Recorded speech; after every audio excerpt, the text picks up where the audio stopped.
दोस्तों नमस्कार। आज बात करेंगे साइंस में कुछ इम्पोर्टेंट क्वेश्चन कौन कौन से आ सकते हैं उसके बारे में।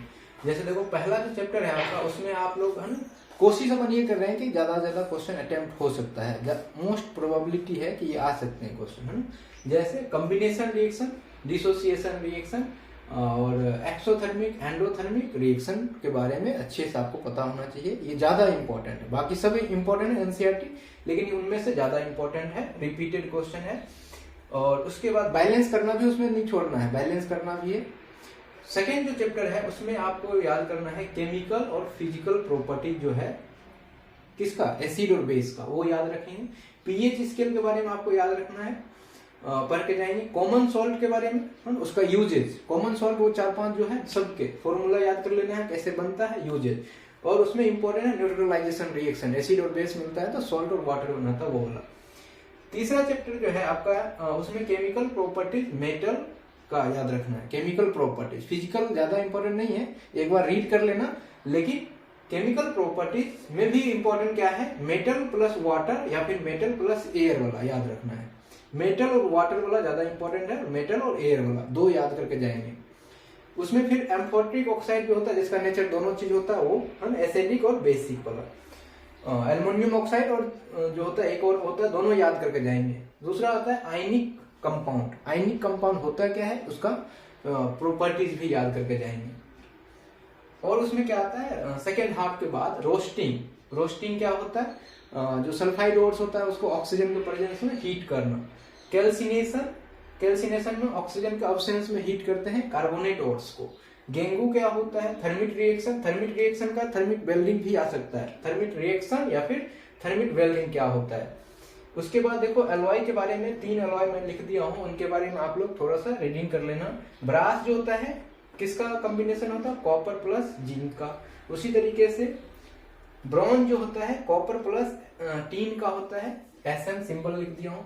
उसी तरीके से सोल्डर जो होता है लीड प्लस का टीन का होता है।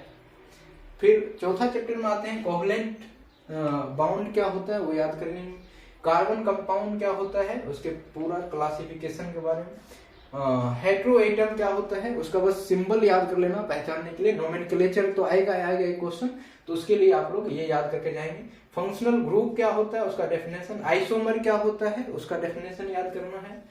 फिर एथेनॉल क्या होता है, एथेनोइक एसिड क्या होता है, फॉर्मूला में लिख दिया। एथेनॉल का क्या होता है, एथेनोइक एसिड का क्या होता है, दोनों को प्रॉपर्टी, दोनों का रिएक्शन भी याद करेंगे।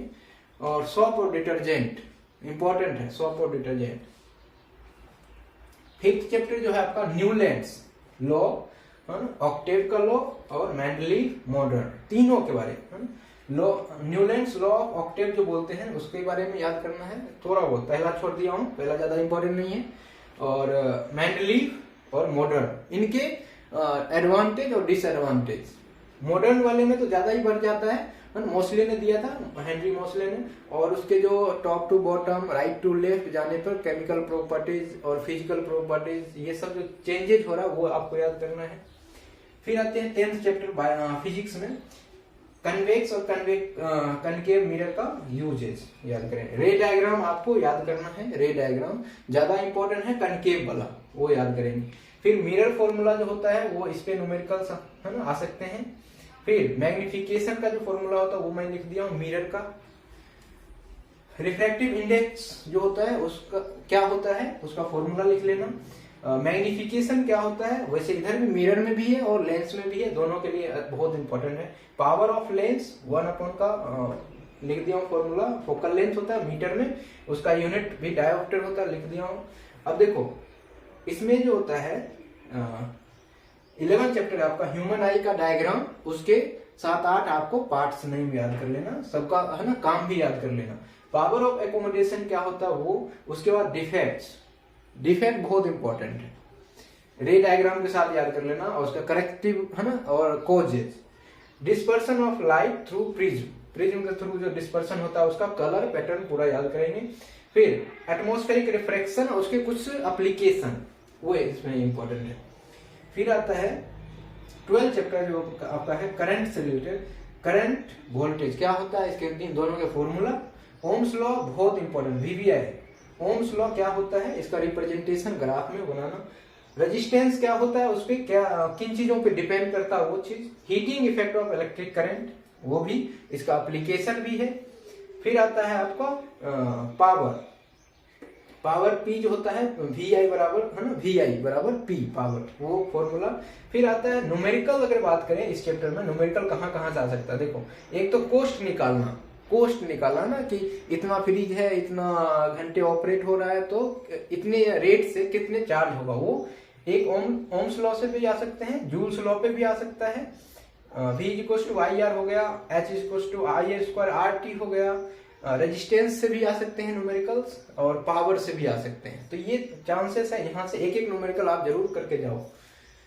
फिर आता है मैग्नेटिक वाला 13 चैप्टर। उसमें देखो क्या है, मैग्नेटिक फील्ड लाइन क्या होता है, उसका क्या प्रॉपर्टीज होता है, क्यों इंटरसेक्ट नहीं करता है।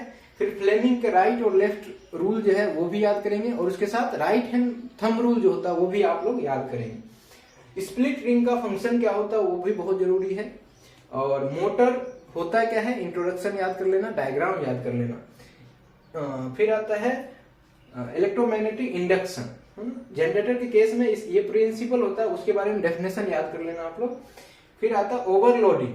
ओवरलोडिंग, शॉर्ट सर्किटिंग क्या होता है, इनका डेफिनेशन हर बार आता है, एक न एक इनमें से कोई न कोई आएगा। फिर उसमें जो वायर होता है उसका जो सिग्निफिकेंस होता है वो याद कर लेना। रेड क्या होता है, लाइव वायर, और ब्लैक क्या होता है, न्यूट्रल वायर होता है। ग्रीन क्या होता है, अर्थ वायर होता है। इनके बारे में आप मैं एक बार बस इंपॉर्टेंट टॉपिक को हाईलाइट कर दिया हूँ, और आप लोग को डीपली याद कर लेना है सबको, है ना, अच्छे से। उसके बाद रह गया बायो। बायो में देखो आप बुक पार्ट बिल्कुल याद करके रीडिंग करके जाना है आपको, है ना। डायग्राम वाला जैसे आपको मैं टिक कर दिया था, क्या क्या, एक तो आपको है हार्ट से रिलेटेड डायग्राम, किडनी हो गया, एक्सक्रीटरी सिस्टम हो गया। उसके बाद आप ब्रेन वाला जो चैप्टर है, ब्रेन का डायग्राम अच्छे से, उसका फंक्शन याद करके जाएंगे। फिर आपका प्लांट का जो ट्रोपिज्म होता है, ट्रोपिज्म के बारे में, प्लांट हार्मोन के बारे में आप लोग अच्छे से याद करके जाएंगे। उसके बाद और आप जैसे लास्ट में जाओ, हेरिडिटरी वाला चैप्टर में क्या है, एक तो होमोलोगस एनालॉगस चैप्टर वो टॉपिक है, वो याद करके जाना। और उसमें मोनोहाइब्रिड का डायग्राम आप क्रॉस जो किए थे वो बड़ा इंपॉर्टेंट है। उसके बाद सेक्स डिटर्मिनेशन वाला एक छोटा सा टॉपिक है, वो भी याद करके जाना आप लोग। और स्पेसिएशन क्या होता है, बस ये। और उसके बाद इतना ही है। इसमें इम्पोर्टेंट क्या है, मेंडल का इम्पोर्टेंस क्या है ना, बस इसका मतलब इम्पोर्टेंस क्या है, इन्होंने क्या हमें दिया है ना, तो वो चीज आप याद करके जाना। और फिर उसके बाद आता है, तो लास्ट चैप्टर में अगर देखें तो क्या है, एक तो आपका ये जो सोर्स ऑफ एनर्जी है उनके बारे में, सबके बारे में थोड़ा थोड़ा रीडिंग करके जाना, बस उतना ही है, शॉर्ट नंबर का आएंगे। और उसके बाद जैसे ओजोन लेयर के बारे में आप थोड़ा सा याद करके जाना, ओजोन लेयर क्या होता है। फिर वेव है ना, फूड वेव जो होता है ना, फूड वेव और फूड चेन क्या होता है, 10% एनर्जी ट्रांसफर जो होता है, ट्रॉपिक लेवल, उसके बारे में याद करना है। बस इतना ही कुछ है, और बाकी आपको पूरा बता रखा हूँ, इतना ही है।